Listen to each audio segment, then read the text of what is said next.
if you want to go fast and be fancy, but you don't want a Tesla, one of these two is going to be worth your time. But which one? We'll find out together. We're Edmunds, and we test hundreds of cars each year on the road and at our private track, so you get the most trusted reviews. If you want to know which car, truck, or SUV is the best, then stick with us. The GV60 is the luxury version of the Hyundai Ioniq 5, an electric SUV that we really like. With this performance version, it's got an exciting little secret. It's got boost mode, and when you engage that, you're going to get almost 500 horsepower at your disposal. Today, we'll be going over all of the fun testing numbers, but if you want a full review of the GV60 or to find out what you should pay at a local dealer, we've got the tools for both of those things on our site. Just check out the link in the description or scan this QR code. Of course, our best acceleration run in the GV60 came using boost mode, which bumps output from 429 horsepower to 483 for 10 seconds. It completed the sprint from 0 to 60 miles an hour in 4 seconds flat, and the Genesis pulled hard through the quarter mile in 12.3 seconds at 109.9 miles per hour. On our scales, the GV60 weighed in just a hair under 5,000 pounds. That's a lot of weight to stop, and its braking performance showed it. It took 122 feet to stop from 60 to 0 miles an hour, and that's not bad for an electric SUV, but for one with the word performance in its name, we expected more.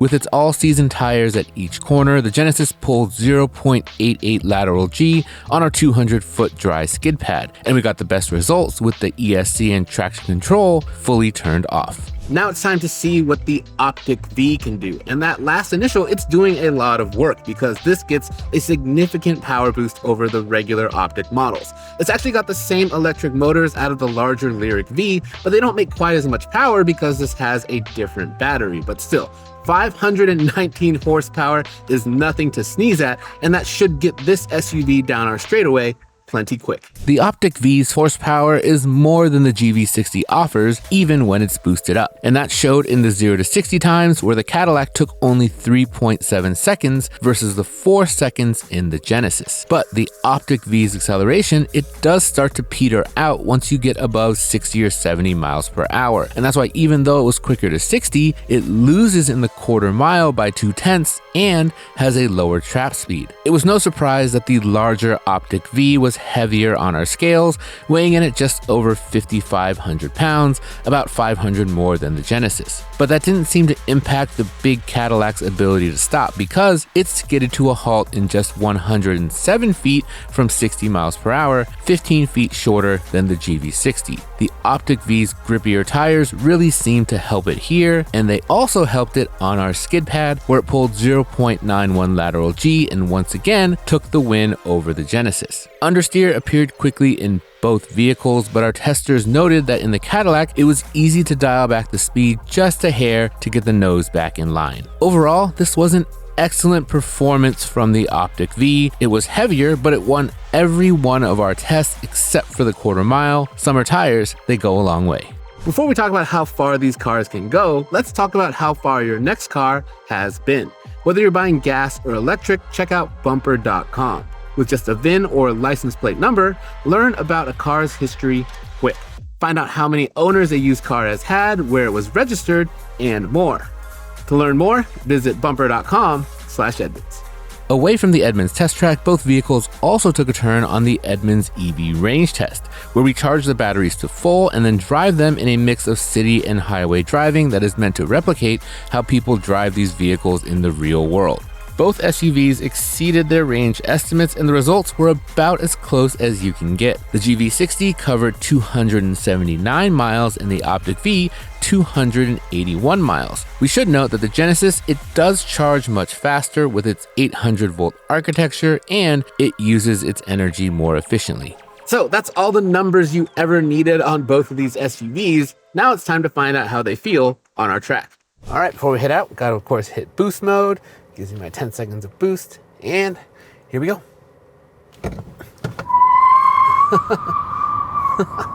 A lot of wheel spin there. Traction control is off. We're in the My mode, but I've set everything up to be the most aggressive that it possibly can be for these laps. Oh man.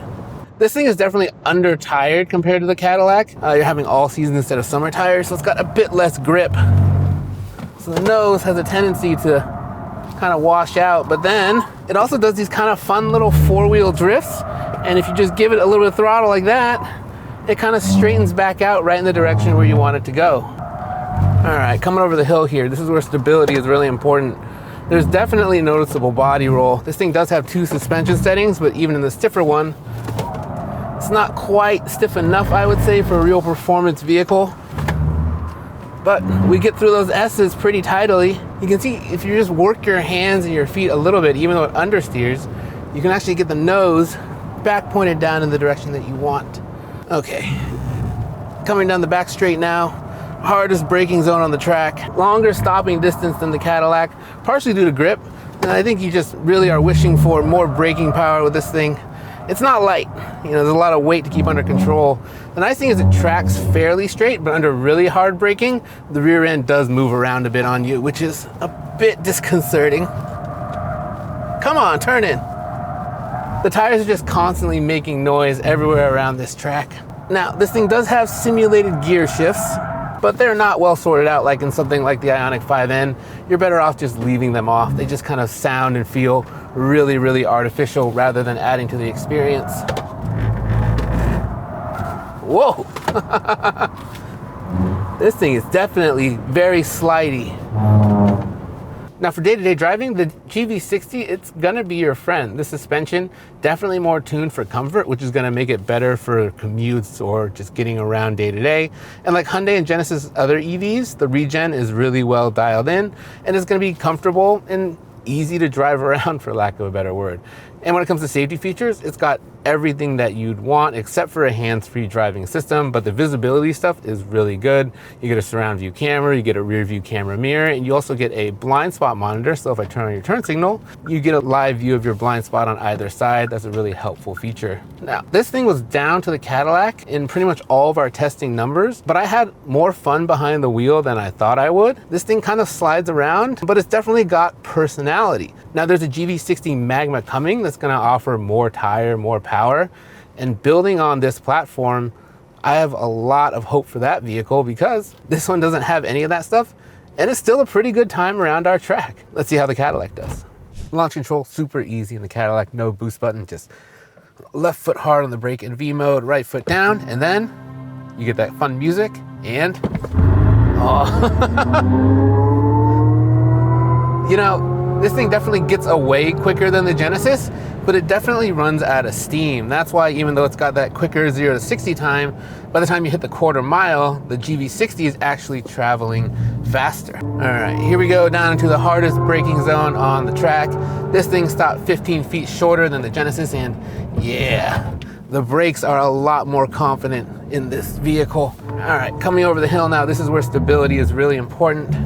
You know, this thing has an adaptive suspension as well, and I think it does a better job controlling body roll than the GV60 does. The thing is though, you're sitting up so high, like I feel like I'm sitting maybe 4 or 5 inches higher off the ground, so even though the body roll is dealt with better, it still feels kind of unstable underneath you.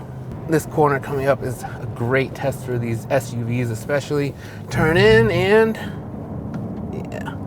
just has so much more grip with these better tires. Now if you push it too hard, it's also gonna understeer. These things are both big and heavy, but unlike the Genesis, when this thing starts to understeer, it's not quite as predictable. And I think that's because the steering wheel is just absolutely numb. I'm getting no feeling at all. And because of that, you don't quite trust exactly what this thing is doing underneath you. And I think it's that vagueness that makes this thing less engaging to drive.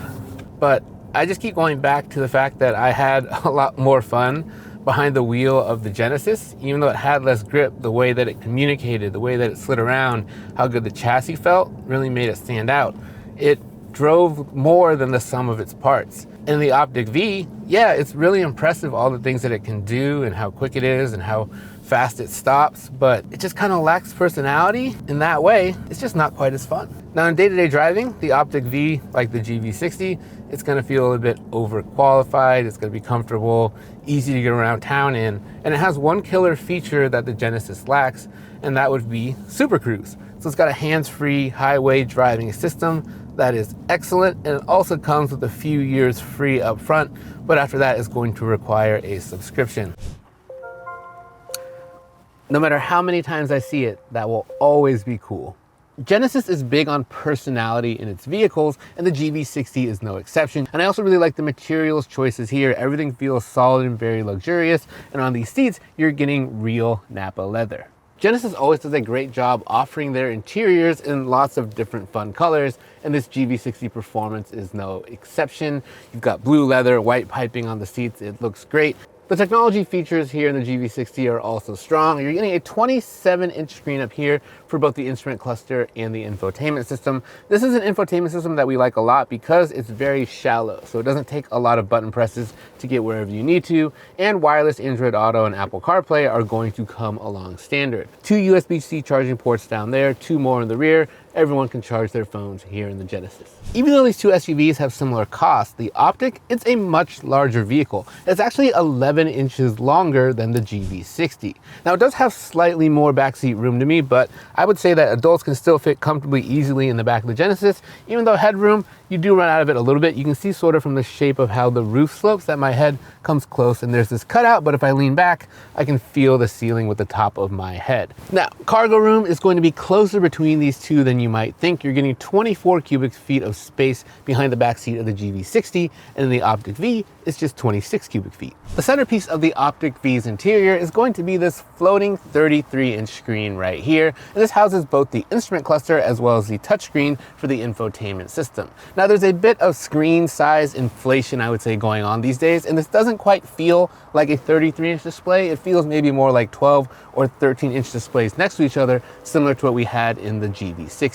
Now, we like this infotainment system for the most part, and that's a good thing, because since this is a GM electric product, you're not going to get Apple CarPlay or Android Auto, so just know that going in. However, at least your native Maps app is Google Maps, so you can import your settings, your contacts, and your places that you go to frequently without too much trouble. We also like that the vehicle customization menu can be brought up really easily, so all those settings that we changed before to make this thing fun on the track, you can get to those with just a couple of button presses, and you're also getting an integrated dash cam, a feature that we really like, but to save clips, you'll need to provide your own USB drive. The upholstery in the Optiq-V is going to be fake leather, just like it is in all of them, but it feels pretty good to the touch. And I'm also a big fan of these Santorini blue accents you're going to get on the seats and here on the dash. That's Cadillac's Performance color, and it adds some much needed brightness to this interior. These seats, they're also comfortable. I like them quite a bit, and you get massage for both the driver and the passenger, unlike in the Genesis. Now, instead of wood here, you're actually getting genuine carbon fiber, not fake, says Cadillac,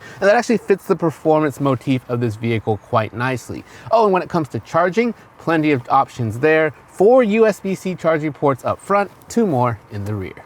The Optiq's back seat, it's roomy in one way, but not another. As you can see, legroom is ample, but the problem is headroom. I'm just under 6 feet tall, and if I sit up straight like this, my head touches the ceiling. And also these headrests, they're kind of thin and oddly shaped. They're not really comfortable either. However, if you are sitting back here, you are going to get plenty of features: heated outboard seats, another pair of USB charging ports, and even a household outlet. This Optiq, I just wish it could use its space a bit more efficiently like the Genesis does. Before we wrap things up, if you've been enjoying our videos, the best way to help us make more of them is a like and subscribe. And if you'd like to see either of these vehicles make an appearance at, let's say, U-Drags, let us know in the comments below. We do read them all. When it comes to price, there isn't really much daylight between these two, and if you want better value with either vehicle, you should probably hop down from the performance versions. That will save you a few $1,000s on each. Now, picking between these two is a bit difficult. The Cadillac had the better numbers, but the Genesis, it was more fun around our track. It seems to come down to a matter of priorities. If driving is important to you, it's probably the Genesis. But for day-to-day tasks, the Cadillac's hands-free driving system and larger cargo area do make it more appealing, if you can live without Apple CarPlay at least. But I can't stop thinking about that Model Y that we mentioned earlier, specifically the Performance, because that SUV is going to offer you even more speed than either of these, and it's going to cost a few $1,000s less. And I guess that might make that the answer by default. Thanks for watching.